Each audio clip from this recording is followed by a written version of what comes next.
Hello everyone, welcome back to my YouTube channel. ನಾನು ಗಾಯತ್ರಿ. ಹೇಗಿದ್ದೀರಾ ಎಲ್ಲರೂ? ಐ ಹೋಪ್ ಎಲ್ಲರೂ ಚೆನ್ನಾಗಿದ್ದೀರಾ ಅಂತ ಅಂದ್ಕೊಂಡಿದ್ದೀನಿ. ಇವತ್ತು ನಾನು ಮನೆಯಲ್ಲಿ ಸಿಂಪಲ್ಲಾಗಿ ಹರ್ಬಲ್ ಹೇರ್ ಆಯಿಲ್ನ ಯಾವ ರೀತಿ ಮಾಡ್ಕೋತೀನಿ ಅಂತ ತೋರಿಸ್ತಾ ಇದ್ದೀನಿ. ನಾನು ಅದಕ್ಕೆ ಫಸ್ಟ್ ತೊಗೊಂಡಿರೋದು ಪ್ಯಾರಾಚೂಟ್ ಹೇರ್ ಆಯಿಲ್ನ.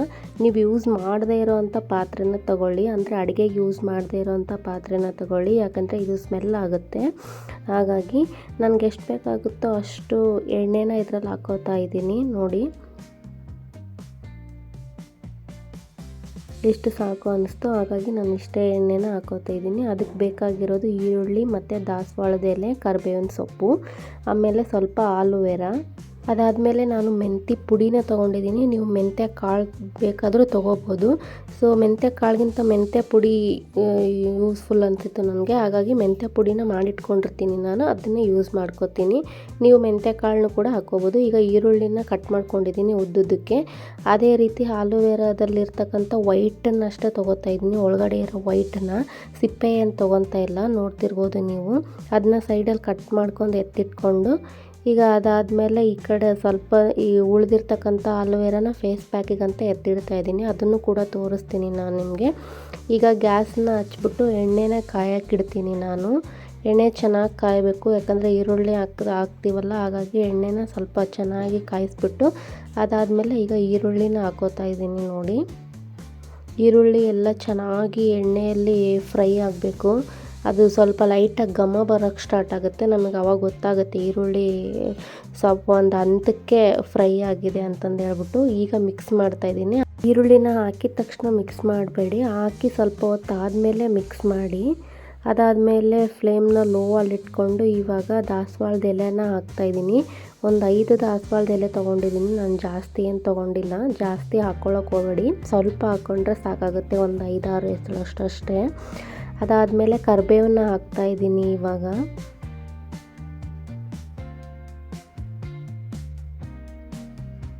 ಕರಿಬೇವನ್ನ ಹಾಕ್ಬಿಟ್ಟು ಲಿಡ್ ಕ್ಲೋಸ್ ಮಾಡ್ತೀನಿ, ಯಾಕಂದರೆ ಎಲ್ಲ ಸಿಡಿದೋಗ್ಬಿಡುತ್ತೆ ಗ್ಯಾಸ್ ಮೇಲೆ. ಹಾಗಾಗಿ ಈಗ ನೋಡಿ, ಅದು ಸ್ವಲ್ಪ ಫ್ರೈ ಆದಮೇಲೆ ಇವಾಗ ಮಿಕ್ಸ್ ಮಾಡ್ತಾಯಿದ್ದೀನಿ. ಅದು ಮಿಕ್ಸ್ ಮಾಡಾದಮೇಲೆ ಈಗ ಆಲೂವೆರಾನ ಅದರಲ್ಲಿ ಸೇರಿಸ್ತಾ ಇದ್ದೀನಿ.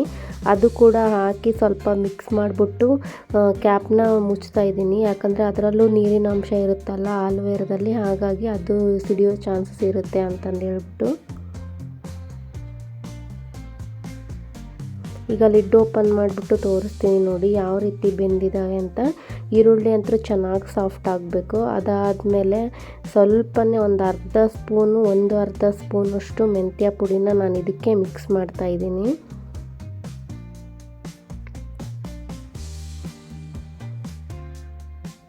ಮಿಕ್ಸ್ ಮಾಡಿ ಆದಮೇಲೆ ಒಂದ್ಸಲ ಸ್ಪೂನಲ್ಲಿ ಎಲ್ಲ ಎಣ್ಣೆ ಜೊತೆ ಮಿಕ್ಸ್ ಆಗಲಿ ಅಂತ ಮಿಕ್ಸ್ ಮಾಡ್ತಾಯಿದ್ದೀನಿ. ಅದು ಕೂಡ ಚೆನ್ನಾಗಿ ಫ್ರೈ ಆಗಬೇಕು. ಈಗ ನೋಡಿ ತೋರಿಸ್ತೀನಿ ಎಣ್ಣೆ ಕಲರ್ ಹೇಗೆ ಚೇಂಜ್ ಆಗಿದೆ ಅಂತ.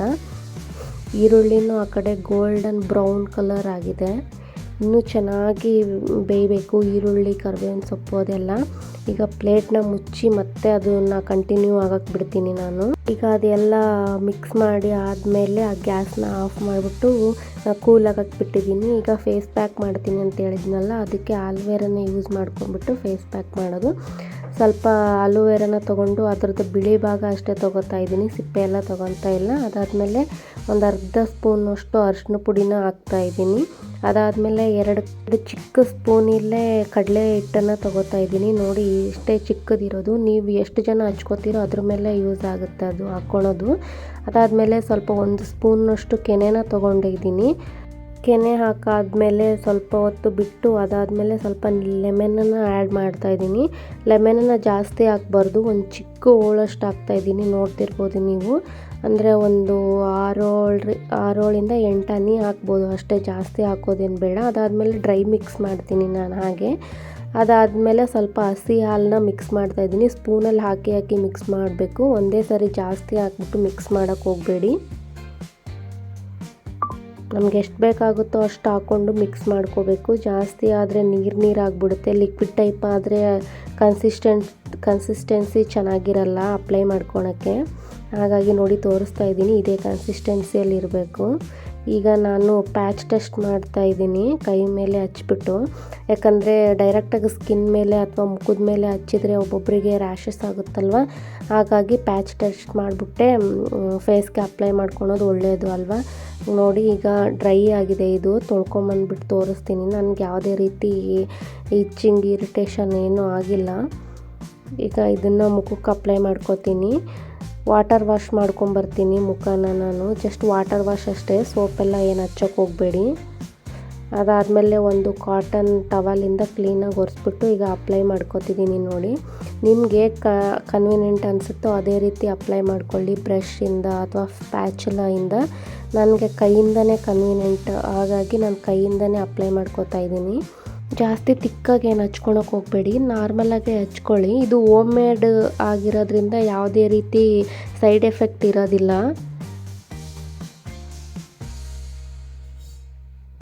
ಸೊ ವಾರದಲ್ಲಿ 1-2 ಸಾರಿನಾದರೂ ಇದನ್ನ ಯೂಸ್ ಮಾಡಿ. ಪಿಂಪಲ್ಸು ಆಮೇಲೆ ಡಾರ್ಕ್ ಸರ್ಕಲ್ಸು ಎಲ್ಲ ಕಡಿಮೆ ಆಗಿಬಿಟ್ಟು ಸ್ವಲ್ಪ ಗ್ಲೋ ಸ್ಕಿನ್ ಬರುತ್ತೆ. ಹಾಗಾಗಿ ಇದನ್ನು ಯೂಸ್ ಮಾಡ್ತೀನಿ ನಾನು. ನೋಡಿ ಎಲ್ಲ ಡ್ರೈ ಆಗಿದೆ. ಈಗ ಕೈಯಲ್ಲೇ ಅದನ್ನೆಲ್ಲ ನಾನು ತೆಗಿತಾ ಇದ್ದೀನಿ. ಈ ಥರ ಅಪ್ವರ್ಡ್ ಮೋಷನ್ನಲ್ಲೇ ನಾವು ಅದನ್ನೆಲ್ಲ ರಿಮೂವ್ ಮಾಡಬೇಕಾಗತ್ತೆ. ಡೌನ್ವರ್ಡ್ ಮೋಷನ್ನ ಯೂಸ್ ಮಾಡಬೇಡಿ ನೀವು ಯಾವಾಗಲೂ. ಅಪ್ವರ್ಡ್ ಮೋಷನ್ನಲ್ಲೇ ಇದನ್ನು ರಿಮೂವ್ ಮಾಡಿ. ನೋಡ್ತಾ ಇರ್ಬೋದು, ನಿಮಗೆ ಗೊತ್ತಾಗ್ತಿರ್ಬೋದು ನಾನು ಯಾವ ರೀತಿ ಮಾಡ್ತಾಯಿದ್ದೀನಿ ಅಂತಂದು ಹೇಳ್ಬಿಟ್ಟು. ಕಣ್ಣು ಸುತ್ತ ನೀಟಾಗಿ ಕ್ಲೀನ್ ಮಾಡ್ಕೊಳ್ಳಿ. ಅದಾದಮೇಲೆ ಈಗ ಮುಖನ ತೊಳ್ಕೊಂಬಂದಿದ್ದೀನಿ. ನೋಡಿ ಇವಾಗೂ ಚೇಂಜಸ್ ಕಾಣಿಸ್ತಾ ಇರ್ಬೋದು ನಿಮಗೆ, ಸ್ವಲ್ಪನಾದರೂ ಡಿಫ್ರೆನ್ಸು. ಒಂದೇ ಸಲ ಗೊತ್ತಾಗಲ್ಲ, ಒಂದು ವಾರದಲ್ಲಿ 1-2 ಸಾರಿನಾದ್ರು ಯೂಸ್ ಮಾಡಬೇಕು ಇದನ್ನು ನಾವು. ಈಗ ನಾನು ಯೂಸ್ ಮಾಡ್ತಿರೋ ಸೋಪು ಕ್ರೀಮ್ ಯಾವುದಂತ ಹೇಳ್ತೀನಿ. ಅಜಾಕ್ ಅಂತ ಇದು ಸೋಪ್ ಬಂದುಬಿಟ್ಟು. ಕ್ರೀಮ್ ಬಂದು ರೋಸ್ ನಿಲ್ ಅಂತಂದು ಹೇಳ್ಬಿಟ್ಟು. ಇದನ್ನು ನನಗೆ ನಮ್ಮ ಪಪ್ಪ ಸಜೆಸ್ಟ್ ಮಾಡಿದ್ದು. ಅವರು ನಮಗೆ ಫ್ಯಾಮಿಲಿ ಡಾಕ್ಟ್ರ್ ಇದ್ದಾಗೆ, ಅವರು ಮೆಡಿಕಲ್ ರೆಪ್ ಇದ್ದಾರೆ. ಹಾಗಾಗಿ ನನಗೆ ಈ ಥರ ಪಿಂಪಲ್ಸ್ ಆಗ್ತಿದ್ದಾವೆ ಅಂತ ಹೇಳಿದಾಗ ಇವೆರಡನ್ನೂ ನನಗೆ ಸಜೆಸ್ಟ್ ಮಾಡಿದರು. ಈ ಸೋಪ್ ಓನ್ಲಿ ಮುಖಕ್ಕಷ್ಟೇ ಹಚ್ಕೊಳೋದು. ಈಗ ಒಂದು ಪಂಪ್ ಅಷ್ಟು ಅಂದರೆ ಒಂದು ಬಟಾಣಿ ಕಾಳಷ್ಟು ತೊಗೊಂಡು ಈಗ ಮುಖಕ್ಕೆ ಹಚ್ಕೋತಾ ಇದ್ದೀನಿ. ನೋಡಿ ಇಷ್ಟೇ, ಇದು ಸಿಂಪಲ್ಲಾಗಿ ಹಚ್ಕೊಳ್ಳೋದು, ಯಾವುದೇ ರೀತಿ ಪ್ರೊಸೀಜರ್ಸ್ ಎಲ್ಲ ಏನಿಲ್ಲ. ಅದಾದಮೇಲೆ ಆಯಿಲೆಲ್ಲ ಕೂಲ್ ಆಗಿತ್ತು. ಅದನ್ನು ಒಂದು ಬಾಟ್ಲಲ್ಲಿ ಸ್ಟೋರ್ ಮಾಡಿಟ್ಕೋತೀನಿ ನಾನು, ಗ್ಲಾಸ್ ಬಾಟ್ಲಲ್ಲಿ. ಒಂದು ಸ್ಟ್ರೇನರ್ ಸಹಾಯದಿಂದ ಸ್ಟೋರ್ ಮಾಡ್ಕೋತೀನಿ ನಾನು, ಅದನ್ನು ಸೋಸ್ಕೋತೀನಿ. ನೋಡ್ಬೋದು, ಫಸ್ಟ್ ಆಯಿಲ್ನಷ್ಟೇ ನಾನು ಅದರಲ್ಲಿ ಸ್ಟೋರ್ ಮಾಡ್ಕೋತೀನಿ. ಅದಾದಮೇಲೆ ಈ ಪಾತ್ರೆಯಲ್ಲಿ ಮಿಕ್ಕಿರುವಂಥ ಆಯಿಲ್ನ ನಾನು ಸಪ್ರೇಟಾಗಿ ಎತ್ತಿಟ್ಕೋತೀನಿ. ಇದಕ್ಕೆ ಈ ಬಾಟ್ಲಲ್ಲಿರೋದಕ್ಕೆ ಇನ್ನೊಂದು ಸ್ಪೂನಷ್ಟು ಮೆಂತ್ಯ ಪೌಡ್ರನ್ನ ಮಿಕ್ಸ್ ಮಾಡಿಬಿಟ್ಟು ಶೇಕ್ ಮಾಡ್ತಾಯಿದ್ದೀನಿ. ನೀಟಾಗಿ ಶೇಕ್ ಆದಮೇಲೆ ನೋಡಿ ಯಾವ ಥರ ಕಲರ್ ಚೇಂಜ್ ಆಯಿತು ಅಂತ. ಇದನ್ನು ನಾನು ಹೇಗೆ ಅಪ್ಲೈ ಮಾಡ್ತೀನಿ ಅಂತ ನೆಕ್ಸ್ಟ್ ವಿಡಿಯೋದಲ್ಲಿ ತೋರಿಸ್ತೀನಿ. ನಾನು ಹೇಳಿದ್ನಲ್ಲ, ಈ ಪಾತ್ರೆಯಲ್ಲಿರೋದನ್ನು ಸಪ್ರೇಟಾಗಿ ಈ ರೀತಿ ಎತ್ತಿಟ್ಕೋತೀನಿ ಅಂತ, ಆ ರೀತಿ ಎತ್ತಿಟ್ಕೊಂಡಿದ್ದೀನಿ. ಈಗ ಸಾಯಂಕಾಲ ನಾಳೆಗೆ ದೋಸೆಗೆ ಹಾಕಿದ್ದೆ. ಈಗ ಸಾಯಂಕಾಲ ಅದನ್ನು ರುಬ್ತಾ ಇದ್ದೀನಿ ನಾನು. ಮಿಕ್ಸಿ ಮಾಡಿಬಿಟ್ಟು ಎತ್ತಿಡ್ತೀನಿ. ನಾನು ಸಾಯಂಕಾಲನೇ ಮಾಡೋದು, ಬೆಳಗ್ಗೆಗೆ ನೀಟಾಗಿ ಉಬ್ಬಿ ಬರುತ್ತೆ ಅಂತಂದು ಹೇಳ್ಬಿಟ್ಟು.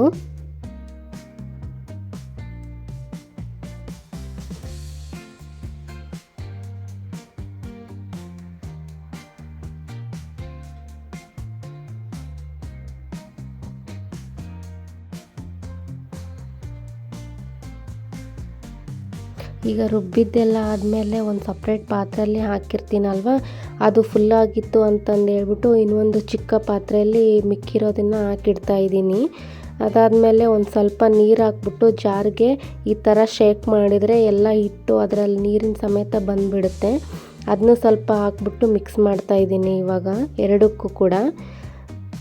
ಜಾಸ್ತಿ ನೀರು ಹಾಕ್ಕೊಳಕ್ಕೆ ಹೋಗಬೇಡಿ. ನಮ್ಗೆ ದೋಸೆ ಮಾಡ್ಕೊಳ್ಬೇಕಾದ್ರೆ ಎಷ್ಟು ನೀರು ಬೇಕಾಗುತ್ತೋ ಅಷ್ಟು ಕನ್ಸಿಸ್ಟೆನ್ಸಿನ ನಾವು ಅಡ್ಜಸ್ಟ್ ಮಾಡ್ಕೋಬೋದು.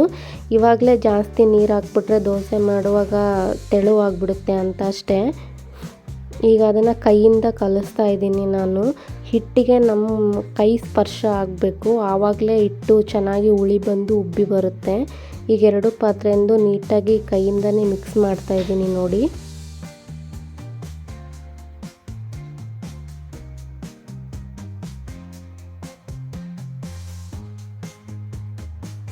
ಈಗ ಒಂದು ಪ್ಲೇಟ್ನ ಹಾಕ್ಬಿಟ್ಟು ಸಪ್ರೇಟಾಗಿ ಎತ್ತಿಡ್ತೀನಿ ಅದನ್ನು. ರಾಜ್ಮಾ ಮಸಾಲ ಮಾಡಬೇಕು ಅಂತಂದು ಹೇಳ್ಬಿಟ್ಟು ರಾಜ್ಮಾ ಕಾಳನ್ನ ಬೆಳಿಗ್ಗೆ ನೆನೆ ಹಾಕಿಟ್ಟಿದ್ದೆ, ರಾತ್ರಿ ನೆನೆ ಹಾಕ್ಬಿಟ್ಟು ಬೆಳಿಗ್ಗೆ ಫ್ರೀಝರಲ್ಲಿ ಎತ್ತಿಟ್ಟಿದ್ದೆ. ಇವಾಗ ನೈಟ್ ಮಾಡ್ಕೋಬೇಕು ಅಂತಂದು ಹೇಳ್ಬಿಟ್ಟು ಈಗ ಅದು ರೂಮ್ ಟೆಂಪ್ರೇಚರ್ಗೆ ಬರಲಿ ಅಂತಂದು ಹೇಳ್ಬಿಟ್ಟು ಸ್ವಲ್ಪ ನೀರು ಹಾಕ್ಬಿಟ್ಟು ರೆಸ್ಟ್ ಮಾಡೋಕ್ಕೆ ಎತ್ತಿಡ್ತಾ ಇದ್ದೀನಿ. ಅದು ರೂಮ್ ಟೆಂಪ್ರೇಚರ್ಗೆ ಬರೋವಷ್ಟರಲ್ಲಿ ನಾನು ಇವಾಗ ಚಪಾತಿ ಹಿಟ್ಟನ್ನು ಕೂಡ ಮಿಕ್ಸ್ ಮಾಡಿ ಎತ್ತಿಟ್ಕೊತಾ ಇದ್ದೀನಿ.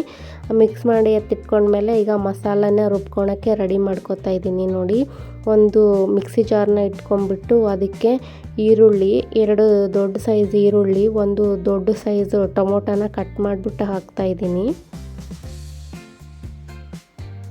ಒಂದೇ ಟೊಮೊಟೊ ಹಾಕಿ ಸಾಕಾಗುತ್ತೆ, 2 ಟೊಮೊಟೊ ಹಾಕಿದರೆ ಹುಳಿ ಜಾಸ್ತಿ ಆಗುತ್ತೆ. ಹಾಗಾಗಿ ನಾನು ಒಂದೇ ಟೊಮೊಟೊನ ತೊಗೊಂಡಿರೋದು. ಜಾಮ್ ಟೊಮೊಟೊ ಆದರೆ 2 ಹಾಕ್ಬೋದು, ಹುಳಿ ಟೊಮೊಟೊ ಆದರೆ ಒಂದೇ ಹಾಕಿ ಸಾಕು.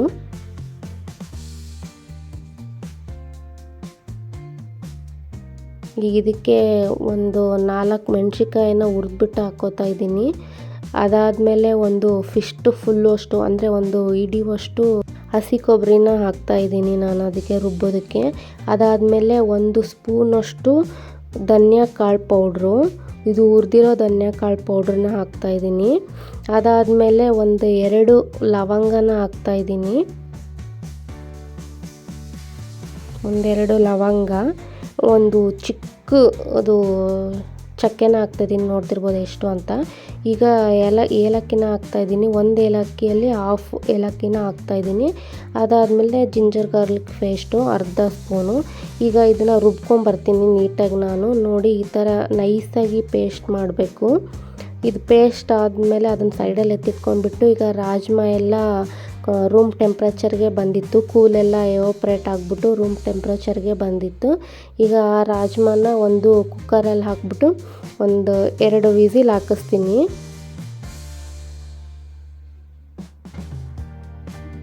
ಈ ರಾಜ್ಮಾನ ಕುಕ್ಕರಲ್ಲಿ ಹಾಕಿದ್ಮೇಲೆ ಸ್ವಲ್ಪ ಉಪ್ಪನ್ನ ಮಿಕ್ಸ್ ಮಾಡ್ತಾ ಇದ್ದೀನಿ. ಈ ಸ್ಟೇಜಲ್ಲೇ ಉಪ್ಪು ಮಿಕ್ಸ್ ಮಾಡಿದರೆ ಕಾಳಿಗೆ ಚೆನ್ನಾಗಿ ಉಪ್ಪು ಹಿಡಿಯುತ್ತೆ ಅಂತಂದು ಹೇಳ್ಬಿಟ್ಟು ಈಗ ಕುಕ್ಕರ್ ಲಿಡ್ನ ಕ್ಲೋಸ್ ಮಾಡಿ 2 ವಿಸಿಲ್ ಹಾಕಿಸ್ತೀನಿ ಸಾಕು. ಅದಕ್ಕಿಂತ ಜಾಸ್ತಿ ಹಾಕಿಸ್ಬೇಡಿ, ಕಾಳೆಲ್ಲ ಮೆತ್ತಗಾಗ್ಬಿಡ್ತವೆ. ಹಾಗಾಗಿ 1-2 ವಿಸಿಲ್ ಹಾಕ್ಸಿದ್ರೆ ಸಾಕಾಗುತ್ತೆ. ಈಗ ವಿಸಿಲೆಲ್ಲ ಹಾಕ್ಸಿ ಆದಮೇಲೆ ಕಾಳುಗಳನ್ನ ಒಂದು ಸಪ್ರೇಟಾಗಿ ಎತ್ತಿಟ್ಕೊಂಡಿದ್ದೀನಿ. ಆ ಕಾಳು ಬಸ್ದಿರೋ ನೀರನ್ನು ನಾನು ಚೆಲ್ಲಕ್ಕೆ ಹೋಗಲ್ಲ, ಅದರಲ್ಲೇ ನ್ಯೂಟ್ರಿಯಸ್ ಜಾಸ್ತಿ ಇರುತ್ತೆ. ಹಾಗಾಗಿ ಅದನ್ನು ಗ್ರೇವಿಗೆ ಹಾಕ್ಕೊಳಕ್ಕಿರುತ್ತೆ ಅಂತಂದು ಹೇಳ್ಬಿಟ್ಟು ನಾನು ಹಾಗೆ ಸೈಡಲ್ಲಿ ಎತ್ತಿಟ್ಕೊಂಡಿರ್ತೀನಿ. ಈಗ ಗ್ಯಾಸ್ನ ಹಚ್ಬಿಟ್ಟು ಒಗ್ಗರಣೆ ಹಾಕ್ಕೊಳಕ್ಕೆ ಅಂತ ಒಂದು ಬಾಣಲಿನ ಇಡ್ತಾಯಿದ್ದೀನಿ. ಅದಕ್ಕೆ ಒಂದು 2 ಸ್ಪೂನಷ್ಟು ಎಣ್ಣೆನ ಹಾಕ್ಕೋತಾ ಇದ್ದೀನಿ. ನಾರ್ಮಲ್ ಟೇಬಲ್ ಸ್ಪೂನಷ್ಟು 2 ಸ್ಪೂನಲ್ಲಿ ಎಣ್ಣೆನ ಹಾಕ್ಕೊಂಡು ಎಣ್ಣೆ ಕಾದಾದಮೇಲೆ ಸಾಸಿವೆ ಮತ್ತು ಜೀರಿಗೆನ ಹಾಕ್ತಾಯಿದ್ದೀನಿ. ಸಾಸಿವೆ ಮತ್ತು ಜೀರಿಗೆ ಎಲ್ಲ ಚಿಟಪಟ ಅಂದಮೇಲೆ ಈಗ ಕರಿಬೇವನ್ನ ಹಾಕ್ತಾಯಿದ್ದೀನಿ. ಕರಿಬೇವೆಲ್ಲ ಚಿಟಪಟ ಅಂದಮೇಲೆ ಈಗ ಮಸಾಲ ರುಬ್ಕೊಂಡಿಟ್ಕೊಂಡಿದ್ನಲ್ವ, ಆ ಮಸಾಲೆ ಕೂಡ ಇದರಲ್ಲಿ ಹಾಕಿ ಮಿಕ್ಸ್ ಮಾಡ್ತಾಯಿದ್ದೀನಿ. ಇದು ಚೆನ್ನಾಗಿ ಮಿಕ್ಸ್ ಆಗಬೇಕು, ಎಲ್ಲದನ್ನು ನೀಟಾಗಿ ಮಿಕ್ಸ್ ಮಾಡಿಬಿಟ್ಟು ಅದರ ಹಸಿ ವಾಸನೆ ಎಲ್ಲ ಹೋಗಬೇಕು. ಹಾಗಾಗಿ ಇದನ್ನು ಚೆನ್ನಾಗಿ ಹುರಿಬೇಕಾಗುತ್ತೆ ನಾವು ಎಣ್ಣೆಯಲ್ಲಿ. ಈಗ ನೋಡಿ ಸೈಡಲ್ಲೆಲ್ಲ ಎಣ್ಣೆ ತೇಲ್ ಬರ್ತಾ ಇದೆಯಲ್ಲ, ಒಂದು ಆಫಾಗಿ ಇದು ಕುಕ್ ಆಗಿದೆ. ಆಮೇಲೆ ಇದಕ್ಕೆ ಸ್ವಲ್ಪ ಅರಿಶಿನ ಪುಡಿನ ಹಾಕ್ಬಿಟ್ಟು ಮತ್ತೆ ಮಿಕ್ಸ್ ಮಾಡ್ತಾಯಿದ್ದೀನಿ. ಇದನ್ನು ಕೈ ಬಿಡದೆ ಮಿಕ್ಸ್ ಮಾಡಬೇಕು, ಇಲ್ಲಾಂದರೆ ತಳ ಅಂಟೋ ಚಾನ್ಸಸ್ ಜಾಸ್ತಿ ಇರುತ್ತೆ. ಹಾಗಾಗಿ ಅವಾಗವಾಗೆ ಮಿಕ್ಸ್ ಮಾಡ್ತಾನೆ ಇರಬೇಕು ನಾವು. ಈಗ ಅದಾದಮೇಲೆ ಕಾಳನ್ನ ತೊಳೆದಿಟ್ಕೊಂಡಿರ್ತಕ್ಕಂಥ ನೀರಿದ್ವಲ್ಲ ಅದನ್ನೇ ಮಿಕ್ಸಿ ಜಾರನ್ನ ತೊಳೆದ್ಬಿಟ್ಟು ಈ ಮಸಾಲೆಗೆ ಹಾಕ್ತಾಯಿದ್ದೀನಿ. ನಮ್ಮ ಕನ್ಸಿಸ್ಟೆನ್ಸಿ ಅಡ್ಜಸ್ಟ್ ಮಾಡ್ಕೋಬೋದು ಅದೇ ನೀರಿಂದನೇ. ಈಗ ನೀರನ್ನು ಹಾಕಿದ್ಮೇಲೆ ಚೆನ್ನಾಗಿ ಒಂದ್ಸಲ ಮಿಕ್ಸ್ ಮಾಡಿಬಿಟ್ಟು ಅದು ನೀಟಾಗಿ ಹಸಿ ವಾಸನೆ ಎಲ್ಲ ಹೋಗಬೇಕು, ಅಲ್ಲಿವರೆಗೂ ಚೆನ್ನಾಗಿ ಫ್ರೈ ಮಾಡಬೇಕು ನಾವು ಮಸಾಲೆನ. ಈಗ ಅದು ಆಫಾಗಿ ಮಸಾಲೆ ಕುಕ್ ಆಗಿತ್ತು. ಸ್ವಲ್ಪ ತುಪ್ಪನ ಹಾಕ್ಕೊತಾ ಇದ್ದೀನಿ. ಈ ರಾಜ್ಮಾ ಮಸಾಲೆಗೆ ಸ್ವಲ್ಪ 1 ಸ್ಪೂನಷ್ಟು ತುಪ್ಪ ಹಾಕ್ಕೊಳ್ಳಿ, ತುಂಬಾ ಚೆನ್ನಾಗಿ ಬರುತ್ತೆ. ಫ್ಲೇವರ್ ಆಗಿರ್ಬೋದು, ಘಮ ಆಗಿರ್ಬೋದು, ರುಚಿನೂ ಹಾಗೆ ಎನ್ಹ್ಯಾನ್ಸ್ಡ್ ಆಗಿರುತ್ತೆ.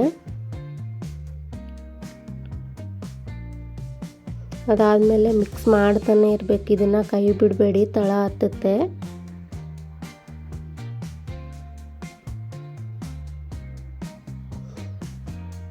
ಈಗ ಸ್ವಲ್ಪ ಗ್ರೇವಿ ರೆಸ್ಟೋರೆಂಟ್ ಸ್ಟೈಲ್ ಬರಲಿ ಅಂತಂದು ಹೇಳ್ಬಿಟ್ಟು ಕಿಚನ್ ಕಿಂಗ್ ಮಸಾಲಾನ ಹಾಕ್ತಾಯಿದ್ದೀನಿ, ಎವರೆಸ್ಟ್ ಅವ್ರದ್ದು.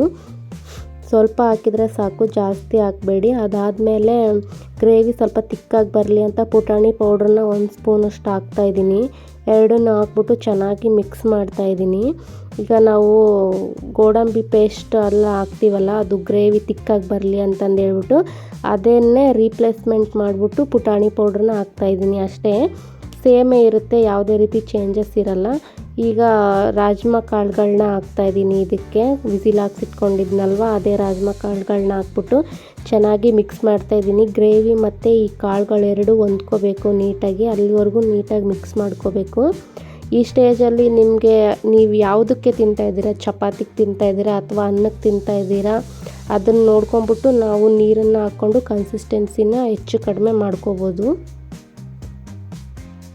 ನೋಡಿ, ಈಗ ಎಣ್ಣೆ ಎಲ್ಲ ತೇಲ್ ಬಂದಿದೆ, ಮಸಾಲೆ ಎಲ್ಲ ಚೆನ್ನಾಗಿ ಕುಕ್ಕಾಗಿದೆ. ಈ ಥರ ಎಣ್ಣೆ ಸಪ್ರೇಟಾಗಿ ತೇಲ್ ಬಂದರೆ ಮಸಾಲೆ ಎಲ್ಲ ನೀಟಾಗಿ ಕುಕ್ಕಾಗಿದೆ ಅಂತ ಅರ್ಥ. ಇದು ಕೂಡ ಈ ಗ್ರೇವಿ ಕೂಡ ಎಲ್ಲ ಚೆನ್ನಾಗಿ ಮಿಕ್ಸ್ ಆಗಿ ಹೊಂದ್ಕೊಂಡಿದೆ ಅಂತ ಅರ್ಥ. ಅದಾದಮೇಲೆ ನೋಡ್ಬೋದು ಈ ಥರ ಬಂದಿದೆ ರಾಜ್ಮಾ ಮಸಾಲ.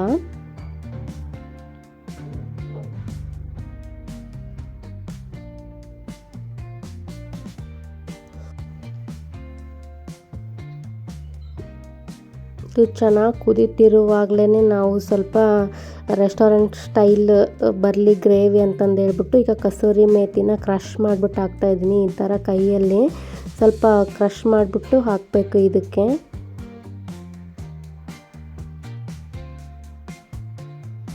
ಈ ಕಸೂರಿ ಮೇಥಿ ಹಾಕೋದ್ರಿಂದ ಟೇಸ್ಟ್ ಒಂಥರ ಎಷ್ಟು ಚೆನ್ನಾಗಿರುತ್ತೆ ಅಂತಲೇ ಹೇಳ್ಬೋದು. ಸೇಮ್ ರೆಸ್ಟೋರೆಂಟ್ ಸ್ಟೈಲೇ ಮಸಾಲ ಗ್ರೇವಿ ಬರುತ್ತೆ ಅಂತ ಹೇಳ್ಬೋದು.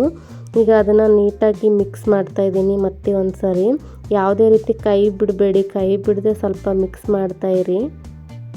ಈಗ ಅದಾದಮೇಲೆ ಗ್ಯಾಸ್ನ ಆಫ್ ಮಾಡಿಬಿಟ್ಟು ಒಂದು ಪ್ಲೇಟ್ನ ಮುಚ್ಚಿ ಎತ್ತಿಡ್ತೀನಿ. ಈ ಗ್ರೇವಿ ರೆಡಿ ಆಯಿತು. ರಾಜ್ಮಾ ಮಸಾಲ ಗ್ರೇವಿ ಎಷ್ಟು ಸಿಂಪಲ್ಲಾಗಿ ಮಾಡ್ಬೋದು ನೋಡಿ. ಈಗ ಅದಾದಮೇಲೆ ಸರ್ವ್ ಮಾಡ್ತಾಯಿದ್ದೀನಿ ನೋಡಿ ಒಂದು ಪ್ಲೇಟ್ಗೆ ರಾಜ್ಮಾ ಮಸಾಲ ಮತ್ತು ಚಪಾತಿನ. ಇದಾಗಿತ್ತು ಇವತ್ತಿನ log. Thank you for the watching. Till then take care, bye. ಮತ್ತೆ ನೆಕ್ಸ್ಟ್ ಲಾಗಲ್ಲಿ ಸಿಗ್ತೀನಿ ನಾನು ನಿಮಗೆ.